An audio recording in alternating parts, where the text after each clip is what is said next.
இடஒதுக்கீடு தொடர்பான உச்சநீதிமன்றத்தின் தீர்ப்பு அரசு மருத்துவர்களை பாதிக்கும் என மக்கள் நல்வாழ்வுத்துறை அமைச்சர் மா சுப்பிரமணியன் தெரிவித்திருக்கிறார். சென்னை தலைமைச் செயலகத்தில் செய்தியாளர்களுக்கு பேட்டியளித்த அவர், அரசு நிர்வகிக்கும் கல்லூரிகளில் முதுநிலை மருத்துவம் பயில்வதற்கான முழு செலவையும் அரசே ஏற்பதாக தெரிவித்தார். இந்தியாவிலேயே தமிழ்நாட்டில்தான் மருத்துவ கட்டமைப்பு அதிகமாக இருப்பதாகவும் அவர் கூறினார். 50% இடஒதுக்கீடு ரத்தானதால் முதுநிலை மருத்துவத்தில் 1207 மருத்துவ இடங்கள் பறிபோகும் அபாயம் ஏற்பட்டுள்ளதாகவும் மா சுப்பிரமணியன் குறிப்பிட்டார்.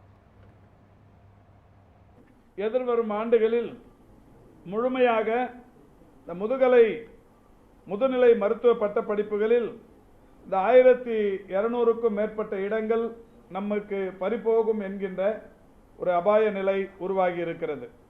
இந்த இடங்கள் சொந்த மாநிலங்களுக்கு மட்டுமல்லாது இந்தியாவில் உள்ள அனைத்து மாநிலங்களுக்கும் ஒதுக்கீடு செய்யப்படுவதனால் அந்தந்த மாநில உரிமைகள் பாதிக்கப்படும்.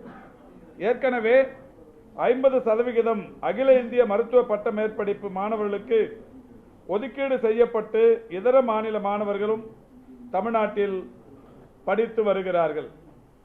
இந்த ஆண்டிற்கான மருத்துவ பட்ட மேற்படிப்பு மாணவர்களுக்கான சேர்க்கை 2 சுற்றுகள் முடிவடைந்த நிலையில் 3ஆம் சுற்று நடைபெறவிருக்கிறது. இந்த நிலையில் மாணவர்கள் ஏராளமான பேர் பயிலவும் தொடங்கிவிட்டார்கள்.